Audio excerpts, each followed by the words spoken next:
pour tuer le corps, vise la veine jugulaire. L'Ukraine connaît bien cette approche, et elle vient de porter un coup dévastateur à l'artère principale qui maintient la Crimée occupée en vie.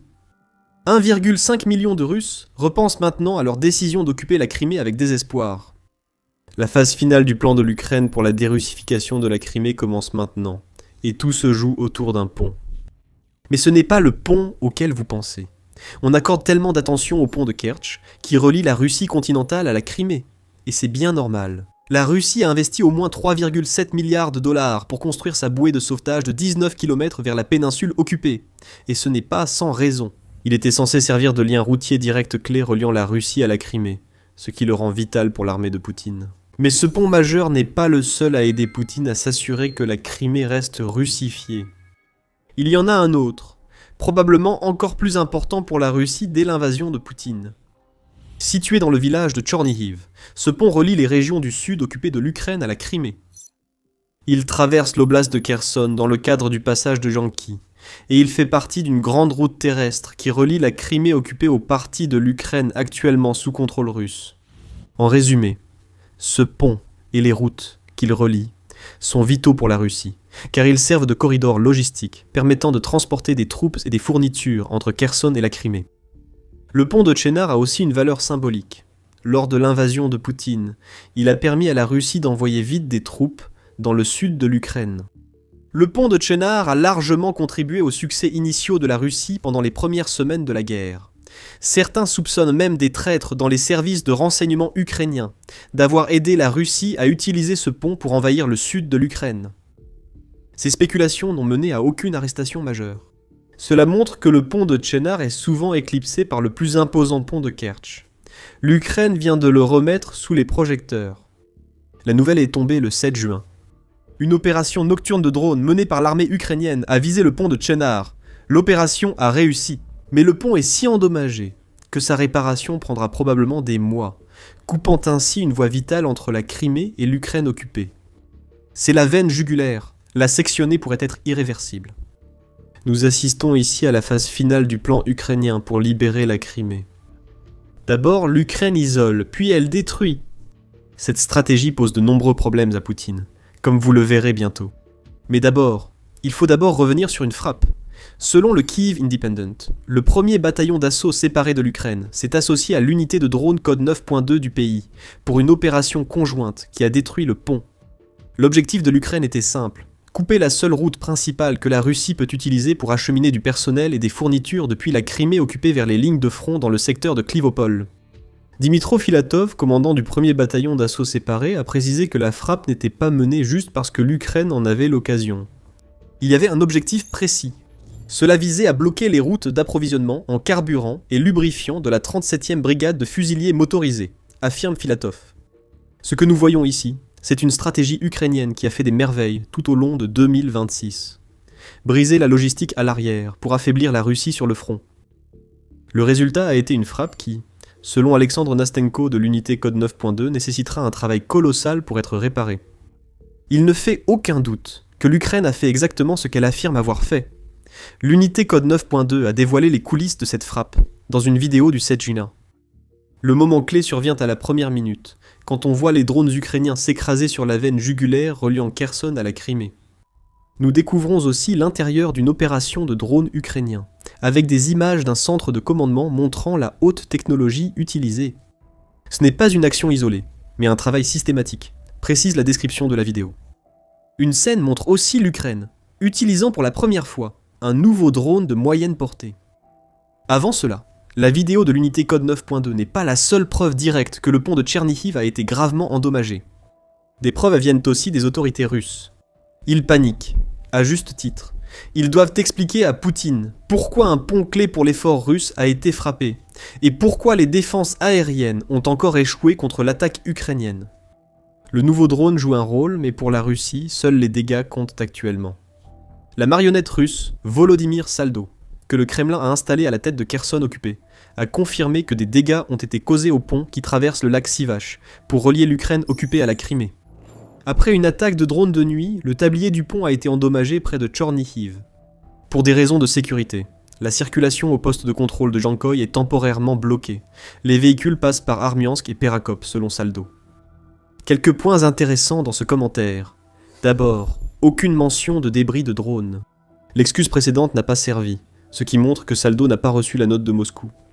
Tu ne dois pas confirmer la réussite de l'Ukraine, Saldo. Il est censé dire au monde entier que les défenses aériennes russes ont été tellement efficaces qu'elles ont réussi à faire exploser les drones ukrainiens exactement aux endroits que l'Ukraine voulait frapper. Il y a aussi les points de contrôle évoqués par Saldo. Armiansk et Perakop ne sont pas de vraies alternatives. La seconde est une route très étroite qui n'est pas adaptée aux grands convois de matériel militaire dont la Russie a besoin pour faire la navette entre la Crimée et les régions du sud de l'Ukraine occupée. Armiansk est plus solide, mais il y a un petit pont sur la route que la Russie doit absolument préserver. Si elle veut garder ce poste de contrôle, sera-t-il la prochaine cible de la stratégie ukrainienne de dérussification de la Crimée ? L'avenir le dira. La Russie cherche actuellement des alternatives à la route rejoignant l'autoroute R280, bombardée par l'Ukraine pendant la majeure partie du mois de mai. Les unités militaires et de drones ukrainiennes exercent déjà un contrôle aérien partiel au-dessus de cette autoroute, ayant détruit des dizaines de véhicules russes sur ce tronçon clé récemment. La stratégie passe à la phase suivante, neutraliser les véhicules, puis détruire les ponts permettant à la Russie de les envoyer sur la RR280. C'est brillant de la part de l'Ukraine, et cela pourrait coûter la Crimée à la Russie. Ce n'est pas la première fois de la part de l'Ukraine, c'est la suite attendue de l'attaque du pont de Tchernihiv en août 2023. L'Ukraine a utilisé des missiles Storm Shadow pour fermer temporairement le pont, tandis que les autorités russes déclaraient qu'un seul missile avait touché, les autres ayant été abattus par la défense aérienne. La Russie n'a pas eu de chance cette fois, et l'Ukraine n'a pas utilisé d'armes occidentales lors de sa dernière frappe sur le pont de Tchernihiv. Tous les drones ayant atteint leur cible le 7 juin ont été fabriqués en Ukraine, dont un utilisé pour la première fois dans ce conflit. Ce drone pourrait bouleverser la situation en Ukraine. Avant d'expliquer pourquoi, rappel, vous regardez The Military Show. Si la chaîne vous intéresse, abonnez-vous pour ne rien manquer. Un nouveau drone a rejoint la bataille. De quoi s'agit-il ? Le nom vous dit tout ce que vous devez savoir sur la raison pour laquelle l'arme de l'Ukraine est si dangereuse. Le Behemoth est arrivé. L'Ukraine aurait utilisé pour la première fois son nouveau drone, accompagné de plusieurs drones FP de Firepoint. Le Behemoth est tout récent, dévoilé en mai 2026 selon la Pravda. Ses caractéristiques techniques en font un ajout remarquable à l'arsenal de frappe moyenne porté de l'Ukraine. Développé par Coolver, aérospatial et Glafer, le Behemoth possède un rayon d'action d'environ 300 km et une conception unique à double ogive qui lui permet d'infliger une double dose de dévastation à une cible. Le nez du drone abrite une ogive à fragmentation hautement explosive pesant 40 kg. Derrière cette première ogive se trouve une seconde. Pesant 35 kg, cette seconde ogive est thermobarique, autrement appelée bombe à vide. Ces ogives sont mortelles. À l'impact, une charge explosive ouvre un conteneur qui disperse un mélange de carburant en nuages pouvant s'infiltrer partout. Puis la charge secondaire fait exploser le nuage, créant une énorme boule de feu. L'onde de choc qui en résulte génère un vide qui aspire tout l'oxygène environnant, rendant l'ogive suffisamment puissante pour détruire du matériel et anéantir des bâtiments renforcés. Ou, ici, pour détruire un pont clé dont la Russie dépend pour garder la Crimée. Le Behemoth est aussi versatile en ciblage que destructeur lors de son explosion. Le drone offre divers modes de contrôle, dont le FPV, la navigation autonome et semi-autonome, pour assurer l'atteinte de sa cible. C'est aussi un drone volant à basse altitude, ce qui le rend extrêmement difficile à intercepter pour les systèmes de défense aérienne. Ces systèmes scrutent le ciel, mais le mastodonte vole sous leur radar pour frapper. On comprend maintenant comment l'Ukraine a détruit le pont de Tchernihiv. Les drones FP auraient infligé les premiers dégâts, avec des charges d'environ 170 kg, si l'Ukraine a bien utilisé le FP-FP2 pour cette attaque. Cela n'aurait sans doute pas détruit le pont, mais aurait causé des dégâts et créé des fissures exploitables par le mastodonte. Une frappe thermobarique de suivi aurait suffi à transformer ces fissures en trous béants, mettant le pont de Tchernihiv hors service pour longtemps encore. La perte du pont de Tchernihiv est un coup dur pour la Russie. Si l'Ukraine vise désormais la route d'Armiansk, choisie par la Russie en alternative, un autre pont pourrait bientôt être ciblé. L'Ukraine coupe progressivement toutes les routes terrestres utilisées par la Russie pour accéder à la Crimée occupée, et pourrait bientôt de nouveau viser la principale d'entre elles. Nous avons mentionné le pont de Kertch au début de la vidéo, et il y avait une raison à cela. Le 5 juin, la nouvelle est tombée que l'Ukraine avait détruit un navire de patrouille des frontières russes qui était chargé de protéger le pont de Kertch. Le navire de classe Svetliak, touché la veille, fait partie du réseau de sécurité navale que la Russie a établi autour du pont. Ce réseau surveille toutes les approches maritimes. L'Ukraine en a éliminé une partie. L'Ukraine prépare peut-être le grand final, une frappe sur le pont de Kertch, après celui de Tchernihiv, enverrait un message clair à Poutine. Toutes vos routes terrestres appartiennent à l'Ukraine. La Crimée suivra le mouvement. L'Ukraine a frappé fort le 7 juin et pourrait préparer un coup encore plus important, tout en démantelant discrètement le réseau de sécurité russe du pont de Kertch. Concentrons-nous sur la Crimée.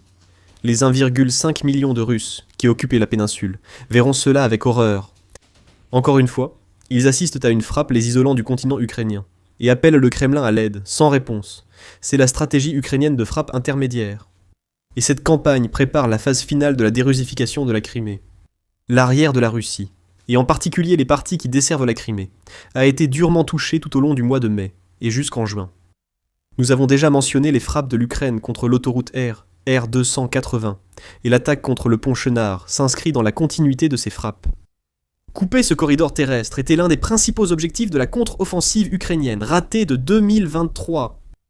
L'approche actuelle diffère. L'Ukraine ne cherche pas encore à occuper, mais à contrôler, grâce à une campagne asymétrique reposant sur la nouvelle génération de drones de moyenne portée remarquée en 2026. Fin mai, le ministre ukrainien de la Défense, Mikhailo Fedorov, a annoncé la création du programme de verrouillage logistique. Ce programme verra le ministère injecter près de 113 millions de dollars dans des unités de drones qui neutralisent la logistique russe. À l'arrière, ce programme s'appuie sur plus de 1000 frappes de moyenne portée géolocalisées, que l'Ukraine a déjà menées en 2026, rapporte la Nouvelle Voix de l'Ukraine. Et cela coïncide avec une campagne contre la RR280, qui a transformé ce pont terrestre vital en une autoroute de l'enfer. Mais la RR280 et les ponts ne sont pas les seules cibles de l'Ukraine. Tout ce qui soutient l'occupation russe de la Crimée est visé par les nouveaux drones ukrainiens. Quiconque a prêté attention à la façon dont l'Ukraine mène ses frappes pourra déjà deviner que la destruction du pont de Tchernihiv n'était pas le seul objectif du pays le 7 juin Payarmopozo. Le même jour, les forces spéciales ukrainiennes ont aussi lancé des frappes dévastatrices contre les infrastructures pétrolières russes en Crimée. Le dépôt pétrolier Semicemikolo-Dizianska et un terminal maritime de carburant à Féodossia ont été pris pour cible. Alors que l'Ukraine poursuit une campagne visant à priver la Crimée occupée du carburant qui aide Poutine à maintenir son contrôle. Supprimer le carburant, c'est priver 1,5 million d'occupants de la volonté de rester. Nous assistons à une stratégie à plusieurs niveaux qui étouffe la Russie à chaque étape. En attaquant le pont de Tchernihiv, l'Ukraine bloque l'approvisionnement et l'arrivée de troupes russes. Les attaques sur l'autoroute R280 mettent hors service les véhicules russes allant ou revenant de Crimée. Et avec les attaques contre les dépôts et terminaux pétroliers à l'intérieur même de la Crimée, l'Ukraine détruit le carburant déjà présent sur la péninsule, ce qui s'ajoute aux problèmes causés par ces frappes à l'intérieur de l'Ukraine occupée. Le sort de la Crimée est scellé. L'Ukraine entre dans la phase finale de sa stratégie de dérussification, et la Russie semble incapable d'y faire quoi que ce soit. La campagne à moyenne portée rend cela possible. Des drones comme le Behemoth n'étaient pas présents dans l'arsenal ukrainien il y a un an. Aujourd'hui, ces drones limitent la capacité de la Russie à mener des manœuvres opérationnelles sur le front, car ils détruisent les centres de commandement, la logistique et les rassemblements de troupes à l'arrière. Pour la Crimée, hors front, la situation diffère. La péninsule devait être un refuge sûr pour que la Russie y déploie troupes et matériel vers les régions ukrainiennes occupées. Avec la montée en puissance et la portée accrue des drones ukrainiens, ce refuge est devenu un enfer. La Crimée est frappée de plein fouet et subit le blocus logistique qui étouffe son approvisionnement en carburant. Les pénuries de carburant se multiplient. Depuis fin mai, les automobilistes de Sébastopol ne peuvent acheter que 20 litres par véhicule et remplir des jerrycans est interdit. Des images de files d'attente à perte de vue émergent de Crimée, accompagnées de photographies d'épaves en flammes de camions-citernes censés approvisionner la péninsule. Toutes les stations-service de Crimée sont maintenant totalement à court de carburant. L'Ukraine ramène la guerre aux 1,5 million d'occupants que Poutine a installés sur la péninsule. Mais la stratégie en Crimée va bien au-delà de cela. L'isolement est l'objectif. Les files d'attente aux stations-service de Crimée illustrent clairement cet isolement. L'Ukraine coupe le carburant et détruit aussi les défenses de Crimée mises en place par Vladimir Poutine. Une campagne de frappe vise à rendre la position de Vladimir Poutine en Crimée intenable. Stratégiquement, la Crimée devient progressivement inutile pour la Russie comme atout militaire. Oui, des équipes de drones peuvent toujours attaquer les villes ukrainiennes depuis la péninsule.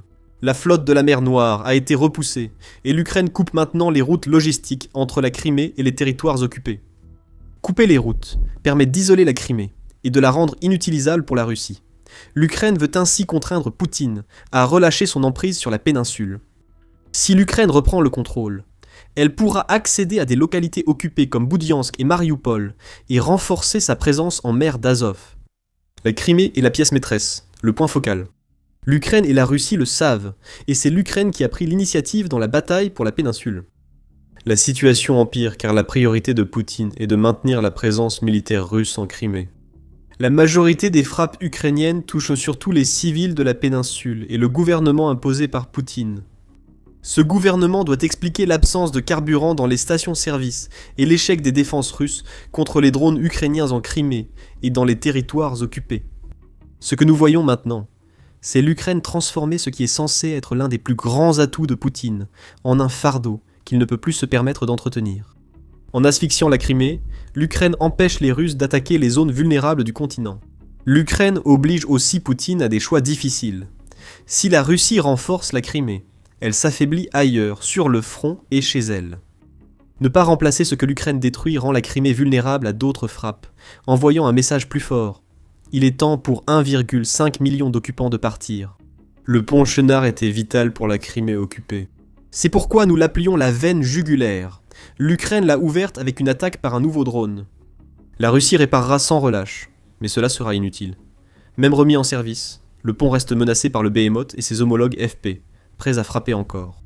Le long des autoroutes du sud de l'Ukraine occupée, un nouveau type d'épave s'accumule dans les fossés. Ce ne sont pas les chars calcinés du début de la guerre, ni les colonnes blindées qui jonchèrent les routes au nord de Kiev en 2022. Ces camions-citernes et camions de carburant faisaient partie du réseau logistique russe. 4 ans après le début de la guerre, ils sont désormais abandonnés. Car ces routes qui approvisionnaient jadis les troupes ne sont plus que des pièges mortels. Cela s'explique par le fait que l'Ukraine a utilisé des drones pour presque tous les usages durant cette guerre. Après 4 ans, elle a aussi utilisé le déploiement de mines à distance. Ces tactiques sont discrètes et produisent rarement les explosions spectaculaires d'une frappe de missile sur un aérodrome. Déployer une mine n'entraîne pas de publications intéressantes sur les réseaux sociaux ni de vidéos virales dans l'actualité. Ces drones méritent l'attention médiatique car ils sont bien plus dangereux pour la Russie qu'on ne le pense. Ironiquement, c'est la Russie qui a d'abord utilisé le largage de mines par drone dans cette guerre. Désormais, cette tactique est retournée contre elle, à une échelle que Moscou n'aurait jamais imaginée. Pour comprendre l'importance, commençons par l'évolution de l'utilisation des drones par l'Ukraine. Jusqu'ici, la guerre des drones était surtout une chasse.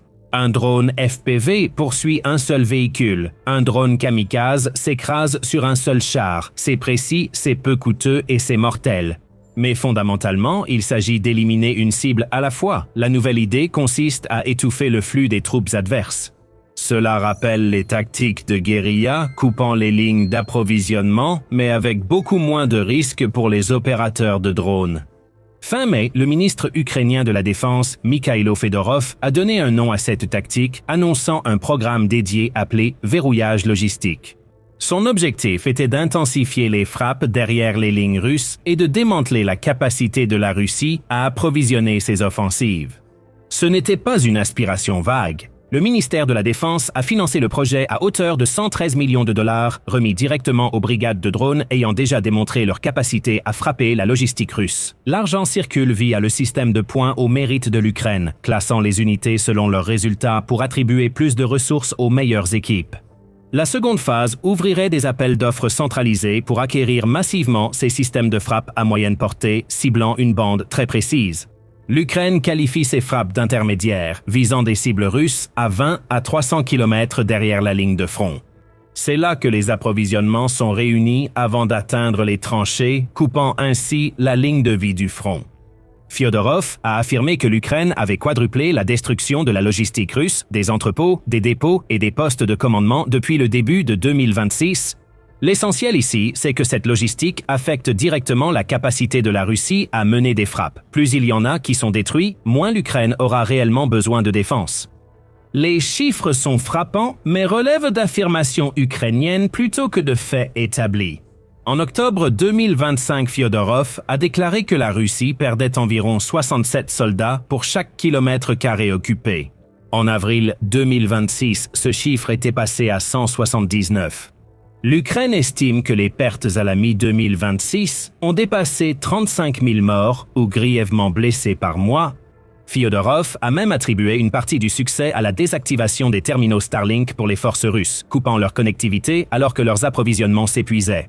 La stratégie globale n'est pas seulement une interprétation ukrainienne. L'Institut pour l'étude de la guerre, une organisation américaine reconnue, l'a aussi constaté. Les frappes à moyenne portée de l'Ukraine ont compliqué la logistique, empêchant Moscou d'envoyer autant de renforts et d'approvisionnement qu'avant. En termes simples, l'arrière n'est plus sûr. L'endroit où une armée est censée pouvoir reprendre son souffle est devenu une zone de mort.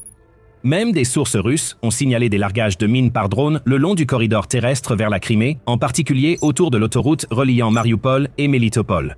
Suite à des attaques de drones Hornet américains et à un minage par dispersion présumé le long de la route M14 de Mariupol à Chongar, les autorités d'occupation ont commis une grave erreur. Une section de l'autoroute a été fermée et le trafic poids lourd à destination de la Crimée a été détourné. À partir de là, les problèmes se sont propagés. Fin mai, Vladimir Saldo, le gouverneur installé par la Russie dans la région occupée de Kherson, a signalé qu'un drone avait largué des mines directement sur la chaussée et l'accotement de la route R280, la route que la Russie a renommée l'autoroute de Novorossia, près de la frontière entre Kherson et Zaporizhia. Un camion Kamaz aurait été détruit. D'autres véhicules ont aussi été endommagés et une portion de la route fermée. Cela est survenu quelques jours après que Saldo ait déjà restreint temporairement le trafic de marchandises sur cette route suite à des frappes ukrainiennes ayant incendié des camions-citernes et des camions en route vers la Crimée. Arrêtez-vous et regardez qui rapporte tout cela. Ce ne sont pas des chaînes de propagande ukrainiennes. Ce sont les responsables de l'occupation russe eux-mêmes, les hommes dont tout le travail consiste à projeter une image de contrôle. Quand ils annoncent des routes fermées et des camions détruits, c'est sans doute le signal le plus crédible que la perturbation est réelle. Alors, qu'est-ce qui fait le travail? La plateforme au centre de tout cela est un drone appelé FPFP2 construit par l'entreprise ukrainienne Firepoint. Il fait partie de cette catégorie intermédiaire et les choix de conception correspondent parfaitement à la stratégie adoptée. Alors que le précédent drone longue portée de Firepoint, le FPFP1 pouvait parcourir une distance impressionnante de 1600 km, le FPFP2 sacrifie presque toute cette portée pour atteindre une autonomie d'environ 200 km, mais en échange, il transporte une ogive bien plus lourde d'environ 105 kg et il offre à l'opérateur un véritable contrôle. Et avec une mise en place du système de lancement qui ne prend qu'environ 18 minutes, il s'insère parfaitement dans l'intervalle entre les missions de frappe en profondeur du FPFP1 et les plateformes de frappe plus lourdes qui le suivent. Le FPFP2, utilisé pour le minage à distance, existe en deux versions. La première vole de façon autonome pour frapper des cibles fixes à des coordonnées connues. L'autre est contrôlé par un opérateur via radio et flux vidéo en direct, permettant au pilote de suivre une cible mobile. C'est similaire à la façon dont on pilote un drone FPV, sauf que celui-ci est bien plus grand et bien plus létal. La possibilité de le piloter avec précision est essentielle pour poser des mines. L'utilisation du FP2 pour ses missions de minage et d'opération à l'arrière a été indirectement confirmée par Denis Clément, le cofondateur de Firepoint. En prime, l'Ukraine a même commencé à fixer des roquettes non guidées SS-5 de l'ère soviétique sur ses drones de moyenne portée, leur permettant d'attaquer des cibles au sol sans voler directement dessus. Les premières images ont émergé au-dessus de la Crimée, visant un groupe mobile de défense aérienne russe. Pour le minage, les drones transportent un dispositif plus ingénieux qu'une bombe. Selon des images russes, l'Ukraine déploie des distributeurs de mines aériens, essentiellement des conteneurs remplis de petites mines qui peuvent être dispersées sur une portion de route en un seul passage. Une version plus grande contiendrait jusqu'à 48 mines, une version plus petite en transporte environ 10. Elles peuvent être déployées depuis des drones à voilure fixe comme le FPFP2 ou depuis les multicoptères Baba Yaga utilisés la nuit. Il est donc utile de savoir que rien de cela n'est improvisé ou vraiment nouveau. Un journaliste l'a constaté directement en 2024. Avec la 23e brigade mécanisée d'Ukraine près de Chassiv Yar, il a vu des opérateurs utiliser des drones bombardiers pour larguer des mines anti-chars sur les routes d'approvisionnement russes. Bien sûr, il y a aussi le fait que des drones FPV ont déjà été utilisés pour larguer des mines anti-chars directement sur les chars eux-mêmes. Bien que la technique ne soit pas nouvelle, l'ampleur et l'ambition du programme le sont. À ce stade, l'Ukraine a la capacité de remplir plusieurs drones en attente à partir d'une seule station de contrôle en même temps.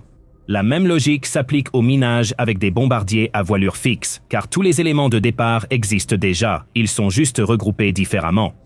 Maintenant, en ce qui concerne les mines elles-mêmes, les informations proviennent principalement de sources russes, donc il est assez difficile d'avoir une idée précise de ce qui est utilisé.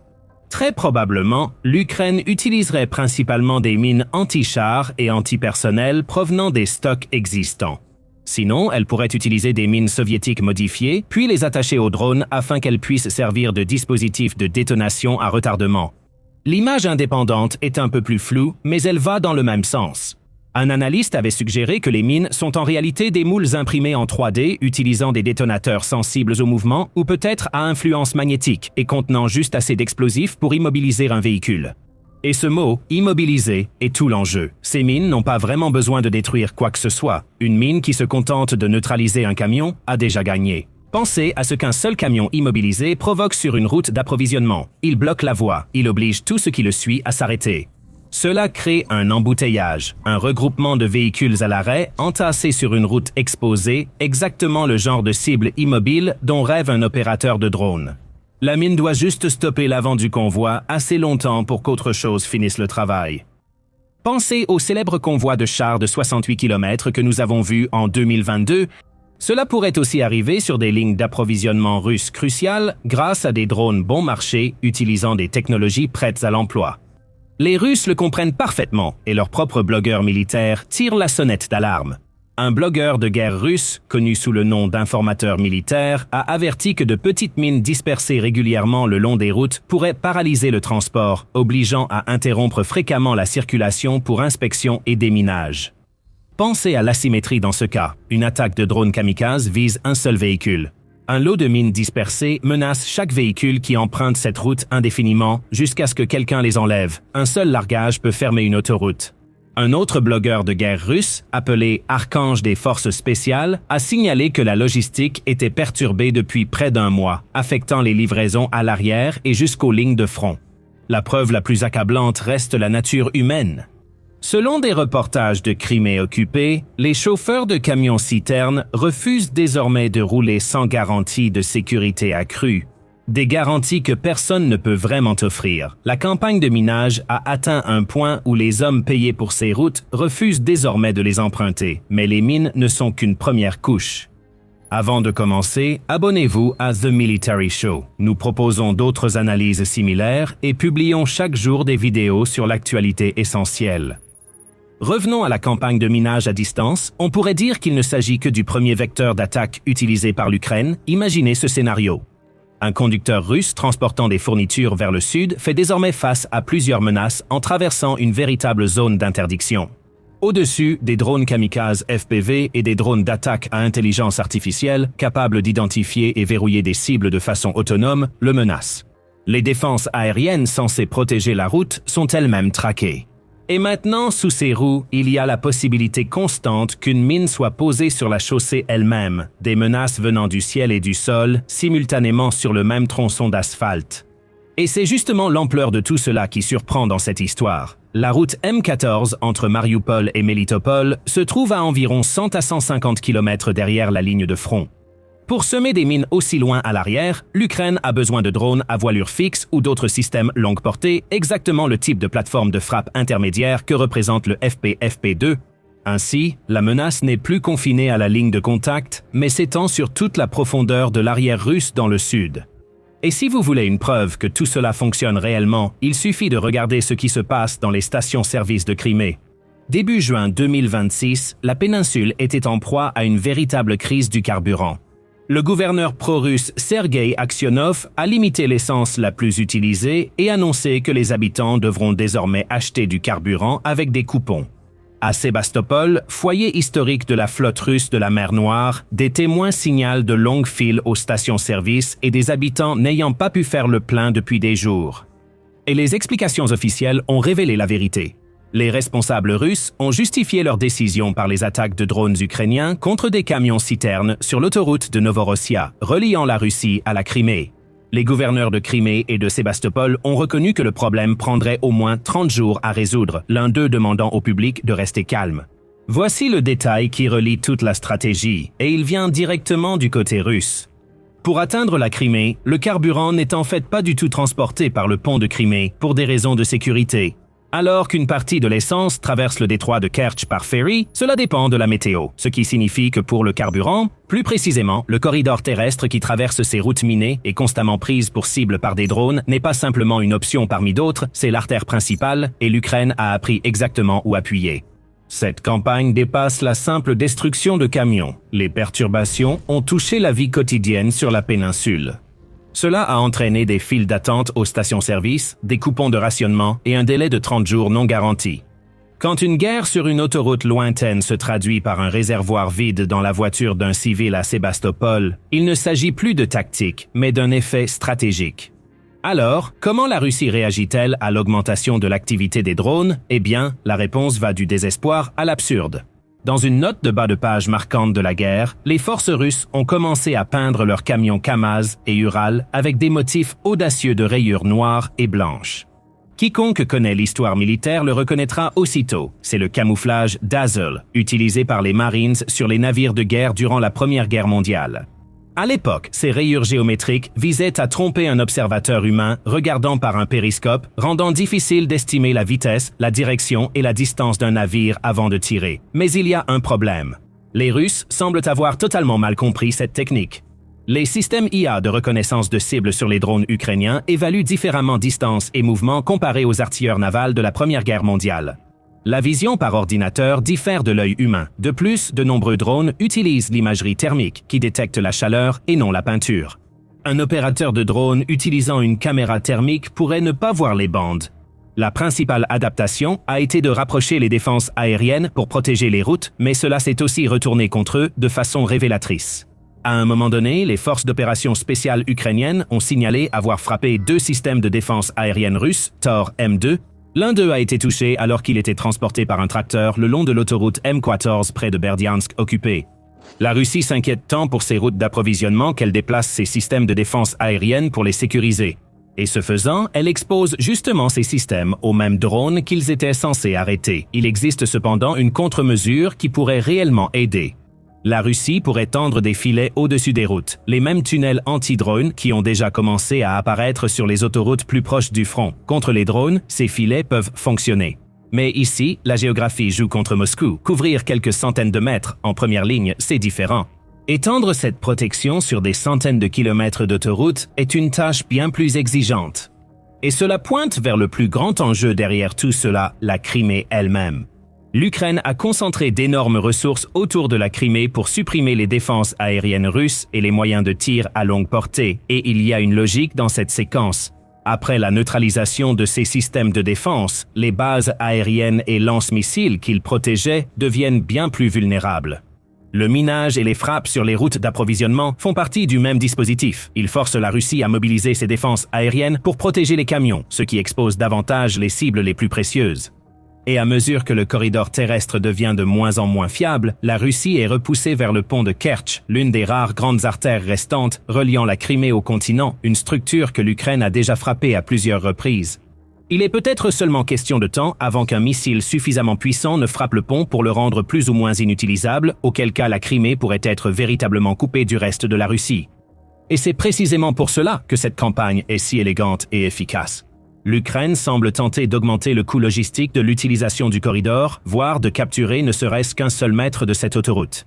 Elle doit seulement rendre la route coûteuse à utiliser.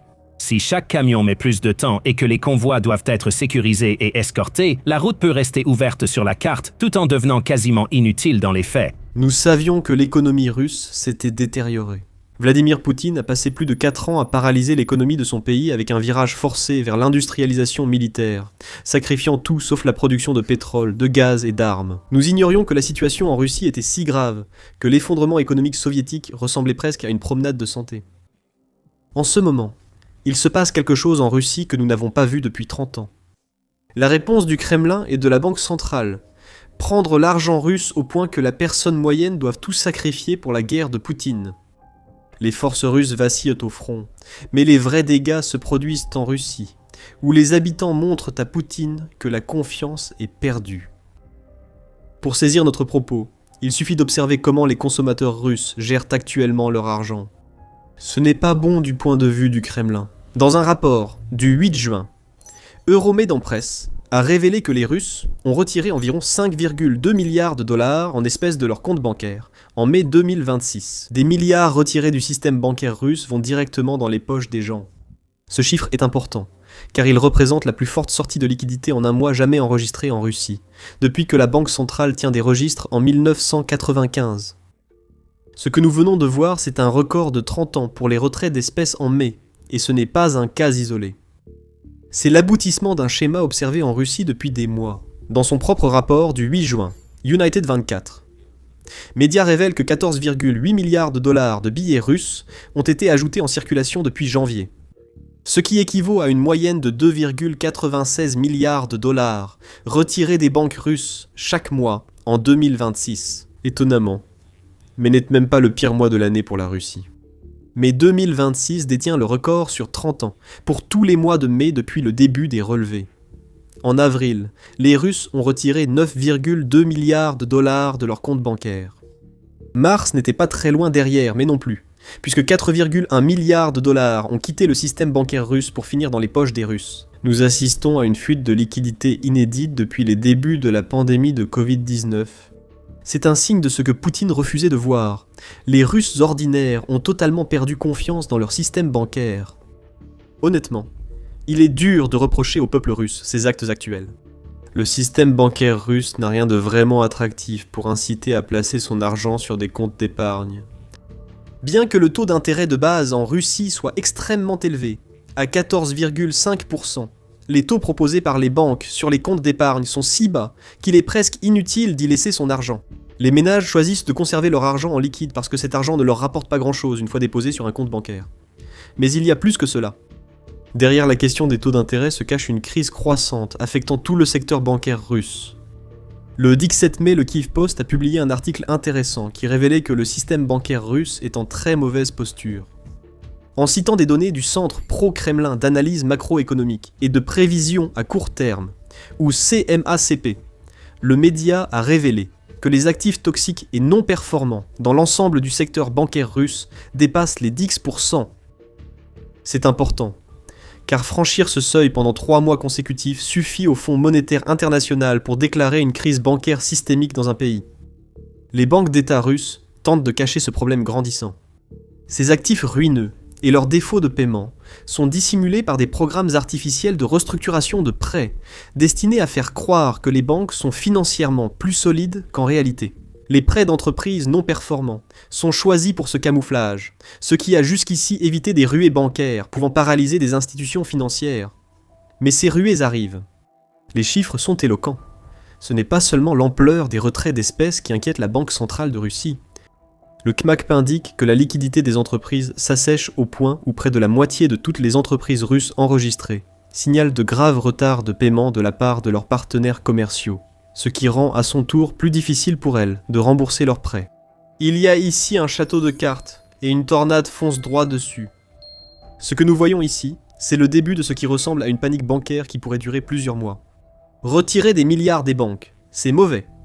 Si ces retraits se concentrent sur certaines banques à ce volume-là, on commencera à voir des institutions financières entières s'effondrer en Russie.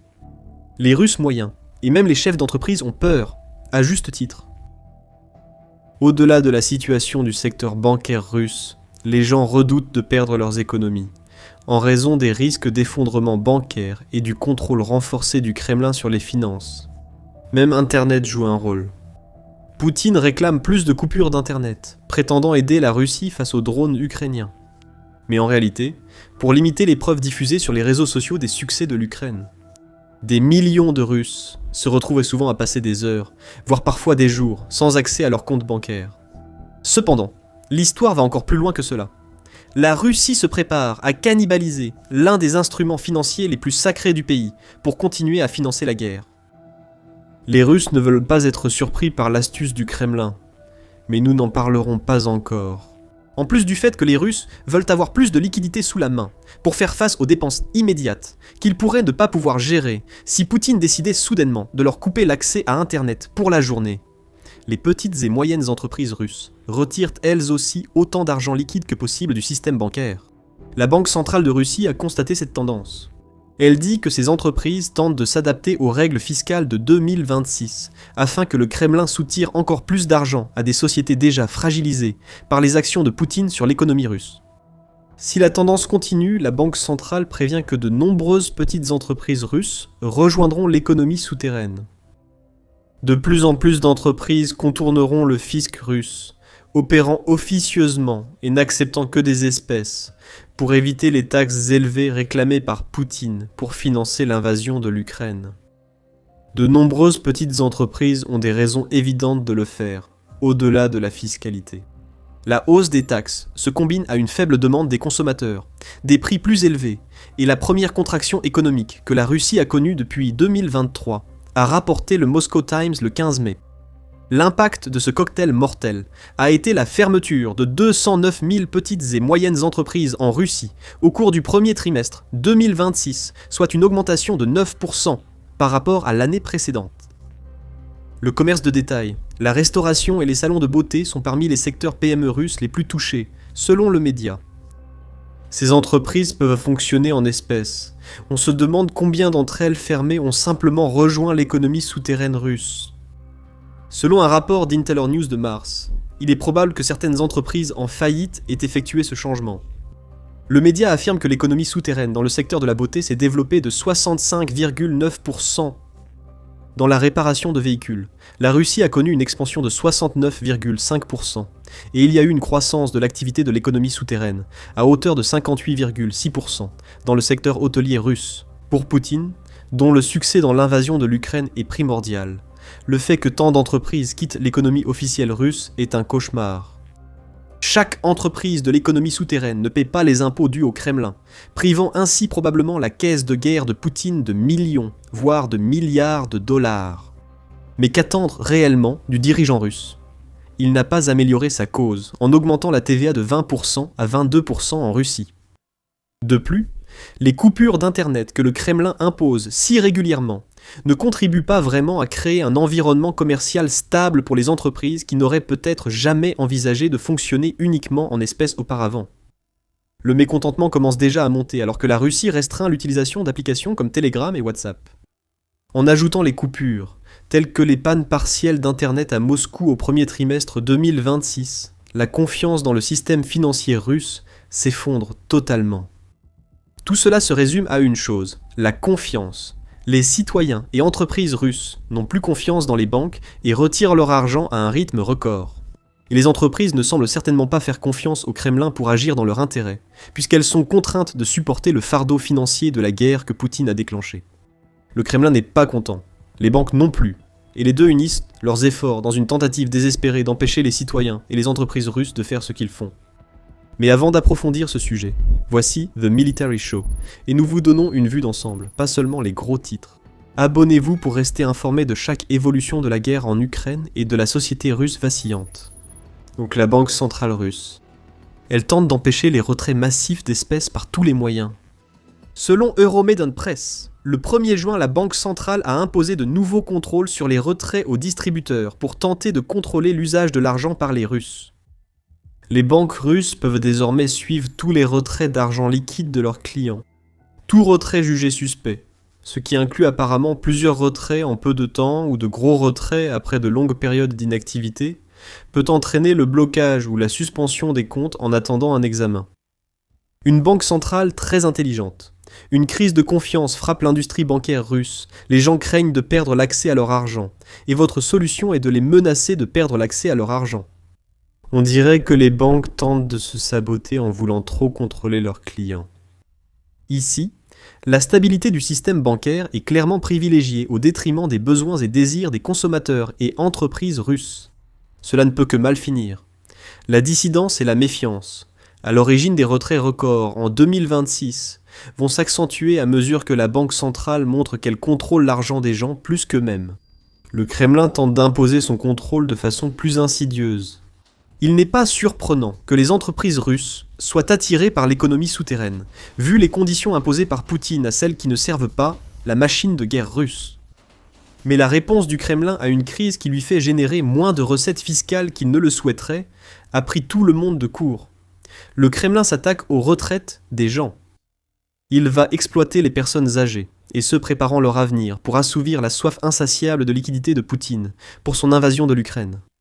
Dans un rapport du 8 juin, les médias United 24 ont lâché la bombe. Le gouvernement russe élabore une loi qui transférera automatiquement les économies de retraite de millions de Russes vers un nouveau programme. Bien sûr, ce programme est géré par l'État, ce qui signifie que les Russes actifs n'auront aucun choix quant à la façon dont l'argent qu'ils économisent pour leur avenir sera investi. Ce programme est loin d'être insignifiant. Si le Kremlin réussit, 37 millions de Russes, qualifiés d'investisseurs silencieux par le gouvernement, verront leur argent transféré. Ceux qui n'ont pas choisi de fonds de pension privés et dont les actifs sont dans le Fonds social de Russie perdront leur droit de choisir. Pourquoi le gouvernement russe voudrait-il faire cela ? Quand on réalise qu'environ 41,1 milliards de dollars sont actuellement gérés par la banque d'État Vneshekonombank, ou VEB, on commence à comprendre. Bien sûr, Igor Chouvalov, directeur de la VEB, présente cela comme positif et ne voit aucune raison pour laquelle la création d'un nouveau fonds d'État, donnant au Kremlin plus de contrôle sur les retraites, poserait problème.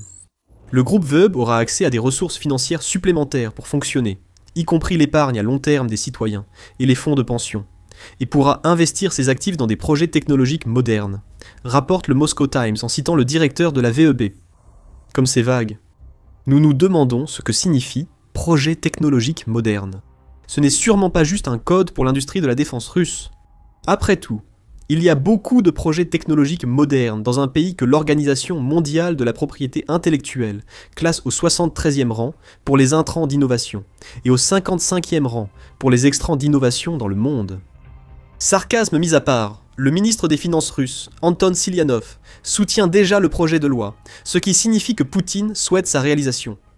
Silianov affirme que libérer les fonds du Fonds social russe pourrait constituer une base d'épargne à long terme. Cela pourrait signifier des milliards injectés dans une bourse nationale effondrée après la perte des investisseurs étrangers suite à l'invasion de Poutine. Cela ne rassurera pas. Les fonds de pension serviront à soutenir un marché boursier qui, le 9 juin, est tombé à son plus bas niveau depuis octobre. C'est un marché qui semble fluctuer en fonction de la possibilité qu'une paix soit déclarée avec l'Ukraine. Chaque fois que Poutine refuse la paix, ce qui arrive littéralement à chaque fois que le sujet est abordé, la bourse russe plonge. Ce n'est pas vraiment le placement le plus sûr pour les retraites de 37 millions de personnes.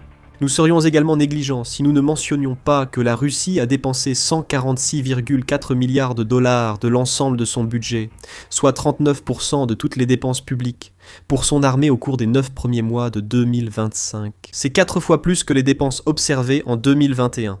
Et cela s'est accompagné d'une baisse des dépenses sociales, qui a ramené les dépenses de la Russie pour sa propre population, à leur niveau le plus bas depuis 20 ans. Rapporte United 24, médias. 3 hypothèses sur les secteurs que la VEB soutiendra via son plan d'utiliser les retraites russes pour acheter des actions. Tu plaisantes ? Tu n'as pas besoin de 3 suppositions. La Russie tente encore de contrôler l'argent des gens pour financer une guerre déjà coûteuse et qui coûtera encore plus. Alors que Poutine refuse même d'envisager la possibilité que peut-être, juste peut-être, la guerre qu'il a commencée ne se terminera pas par une victoire russe inévitable. C'est la cannibalisation des actifs financiers des Russes et des entreprises russes pour financer la guerre. Alors que Poutine se cache dans son bunker et profite de sa richesse, son gouvernement mutile le peuple. Pierre est dépouillé pour payer Paul, et l'on observe désormais des parallèles frappants entre la Russie actuelle et l'Union soviétique lors de son effondrement économique. Analysons brièvement cet effondrement. Selon Investopedia, l'effondrement économique de l'Union soviétique s'explique par des troubles politiques et sociaux, la baisse de la production industrielle et la hausse des pénuries pour les consommateurs. Les troubles sont assez évidents à voir dans la Russie de 2026. Le retrait de milliards de dollars des banques russes est un indicateur clair que la population a perdu toute confiance dans les institutions financières censées maintenir l'économie russe.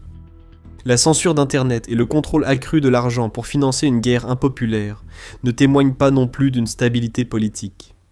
Dans un rapport du 9 juin, The Conversation a noté que l'Institut de sondage russe, le centre Levada, a révélé que 62% des Russes interrogés souhaitent la fin de la guerre en Ukraine. Les mesures financières pour maintenir la guerre vont totalement à l'encontre de la volonté du peuple russe. Voici les troubles politiques et sociaux qui couvent et risquent d'exploser. Les deux autres problèmes sont aussi plus visibles. En Russie, seuls les secteurs liés au complexe militaro-industriel ne rencontrent pas de difficultés dans la production industrielle. Même la défense et l'énergie ne rapportent pas de revenus réinjectés en Russie. Leurs gains financent la machine de guerre de Poutine. La croissance prévue du produit intérieur brut, ou PIB de la Russie en 2026, a déjà été révisée à la baisse, passant de 1,3% à 0,4%, rapporte le Moscow Times, ce qui signifie essentiellement une année de stagnation. IntelliNews ajoute que l'indice PMI manufacturier de la Russie, ajusté en fonction des variations saisonnières et calculé par S&P Global, était de 48,8 en mai. C'est une hausse par rapport au score de 48,1 d'avril. Toutefois, tout indice PMI sous 50 signale une contraction du secteur manufacturier. Et la Russie est restée principalement en dessous, et parfois à 50 depuis le début de 2025. On peut donc dire sans risque que la production industrielle est en baisse en Russie. Les pénuries ne touchant pas encore fortement les consommateurs, mais elles approchent. En Crimée occupée, on commence à voir une ruée sur le carburant et les produits alimentaires, car la stratégie de l'Ukraine, visant à paralyser la logistique russe à l'arrière occupée, rend plus difficile pour la Russie de maintenir la péninsule et sa population approvisionnée en ce dont elles ont besoin. En Russie, l'inflation alimentaire complique la vie des Russes, qui peinent à joindre les deux bouts à cause de l'économie. Le prix des pommes de terre a augmenté de 167% entre 2024 et 2026. Le lait coûte 59% plus cher et le prix du pain a augmenté de 45%. Pas de pénuries en magasin, mais une telle inflation cause des pénuries dans les garde-manger russes, car les gens n'ont plus les moyens d'acheter autant de nourriture. La crise économique soviétique a préparé la chute de la Russie, et Vladimir Poutine répète aujourd'hui l'histoire. Tous les signes sont là. La Russie n'est pas encore au bord de l'effondrement économique, mais avec la fuite de milliards d'un système bancaire fragile et l'indifférence du Kremlin et de la Banque centrale envers la population au profit de la guerre, la situation va empirer. La confiance est absente, l'argent liquide est stocké. L'affaiblissement de la Russie est en cours, et la cannibalisation qui débute va accélérer ce processus. La mentalité à court terme de Poutine est à blâmer ici. Pour une raison quelconque, le président russe semble penser que tous ces problèmes se résoudront magiquement s'il parvient simplement à obtenir une victoire en Ukraine. Mais Poutine se trompe. Sérieusement, Poutine, les talibans. C'est avec eux que la Russie a choisi de s'associer stratégiquement. On ne va même pas ménager le suspense cette fois, parce que la dernière décision de Poutine est tellement absurde qu'elle en devient presque incroyable. Mais c'est vrai, c'est le désespoir à l'état pur. D'abord c'était la Corée du Nord, maintenant ce sont les talibans. Jusqu'où la Russie peut-elle tomber alors que Poutine cherche désespérément des alliés dans la boue ? D'accord, examinons l'accord. Le 28 mai, Politico a indiqué que la Russie et l'Afghanistan ont signé un accord de coopération militaire, rédigé environ un an après que la Russie a reconnu la légitimité du gouvernement taliban installé dans le pays. La Russie déclare que les talibans ne sont plus considérés comme un groupe terroriste et dirige un vrai gouvernement, avec qui elle veut renforcer ses liens. Mais jusqu'où ira ce rapprochement ? Bien que la Russie et les talibans aient rapidement révélé qu'un accord existe, aucune des deux parties ne dit vraiment ce que cela signifie concrètement. Même lors du Forum international de la sécurité à Moscou, le ministre afghan de la Défense, Mohammad Yaqub, est resté aussi vague que possible. L'interaction avec la Russie est importante pour nous. L'Afghanistan et la Russie partagent des relations historiques. Nous voulons avancer dans ce sens, a déclaré Mohammad Yaqub, sans vraiment préciser. Le secrétaire du Conseil de sécurité de la Russie, Sergueï Choïgou, n'a pas dit beaucoup plus, déclarant « Nous sommes convaincus que les pays occidentaux doivent débloquer les avoirs afghans gelés, reconnaître pleinement leur entière responsabilité pour les 20 années de présence en Afghanistan et assumer l'intégralité du fardeau de la reconstruction post-conflit du pays. Nous avons donc une raison à tout cela. La Russie vise l'Occident. Mais en ce qui concerne l'accord lui-même, tout ce que nous savons vraiment, c'est qu'il s'agit d'un accord de coopération militaro-technique, et qu'aucune des deux parties n'a publié le texte du document qu'elles ont signé. Sans ce texte, il est difficile d'évaluer la portée de ce nouvel accord, même si nous pouvons spéculer.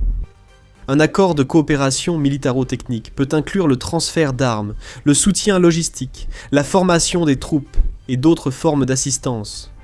Cela pose problème, surtout que les caisses de la Russie ne débordent pas actuellement. L'économie russe est en crise, au point que les services de renseignement suédois affirment que le pays falsifie ses chiffres pour paraître plus puissant qu'il ne l'est. Un déficit budgétaire plus important et une inflation plus élevée que ce qui est annoncé. C'est ce que les Suédois affirment que la Russie doit affronter. La Russie n'a pas les moyens de soutenir les talibans. Elle ne peut pas fournir d'armes au régime afghan, car Poutine en a besoin pour sa campagne en Ukraine. Alors, quel est l'intérêt réel de la Russie ? Poutine veut envoyer un signal politique à l'Occident, comme le montre la déclaration de Shoigu. Ruslan Sulimanov, qui est expert au Centre Nest, déclare aux médias indépendants russes The Insider que toute forme de coopération militaire sérieuse est probablement exclue. Il s'agit plutôt d'une mesure symbolique pour montrer que Moscou n'abandonne pas les talibans à leur sort. Cette coopération ne se limite pas aux paroles, mais se traduit aussi par des actes. En réalité, il n'y aura sûrement pas d'alliance ou de coalition militaire comme avec la Corée du Nord, affirme Sulimanov. The Independent rapporte que Shoigu a affirmé que la Russie juge inacceptables les structures militaires américaines et de l'OTAN en Afghanistan ou dans les pays voisins. La Russie cherche ainsi à se présenter comme défenseur des petits contre les grandes puissances occidentales. Quoi de neuf ? Un Poutine. Cette fois, le petit est cette fois un régime terroriste qui a déjà infligé une raclée à la Russie. Poutine s'est fait un lit plein de puces et il s'y allonge avec plaisir. La Russie doit bien obtenir quelque chose de plus que simplement avoir l'impression de narguer l'Occident dans toute cette histoire. Ce n'est sûrement pas des armes. Les talibans n'ont pas grand-chose à envoyer à la Russie pour aider Poutine dans sa guerre contre l'Ukraine. Comme le souligne Global Firepower, l'armée que les talibans ont créée en Afghanistan repose presque exclusivement sur des armes légères. Les talibans n'ont pas de marine, et n'utilisent donc pas de navires pour aider la Russie. L'Afghanistan possède au total 5 aéronefs, soit 2 avions de transport et 3 hélicoptères, dont la puissance aérienne est exclue. Les chars sont exclus, les talibans n'en possèdent pas. Il en va de même pour l'artillerie, selon Global Firepower, ce qui signifie que tout ce que les talibans pourraient offrir, ce sont des hommes et une poignée des 3902 véhicules que possède leur armée en matière d'équipement conventionnel. L'Alliance pour la défense anti-missiles note que les talibans ont tout de même accès à certains missiles, bien qu'il s'agisse principalement de Stingers, de Scud B et de SA-24 Igla-S, laissés par les anciennes campagnes soviétiques et américaines en Afghanistan. Rand a estimé que 4500 équipements de ce type avaient été laissés sur place lors de ces 2 conflits. Mais il y a de fortes chances. La majorité de ces équipements sont déjà utilisés, mal entretenus ou trop indispensables aux talibans pour être envoyés en Russie. Les talibans semblent aussi commencer à utiliser des drones pour des attaques kamikazes, mais il est peu probable qu'ils puissent offrir à la Russie des capacités en drones que celle-ci ne possède pas déjà. On dirait que les talibans profitent vraiment de cet accord. Comme le note Radio Free Europe, Radio Liberty, la Russie manque de liquidités ou d'équipements à fournir aux talibans, et le régime afghan n'a pas de trésor de guerre pour acheter à la Russie.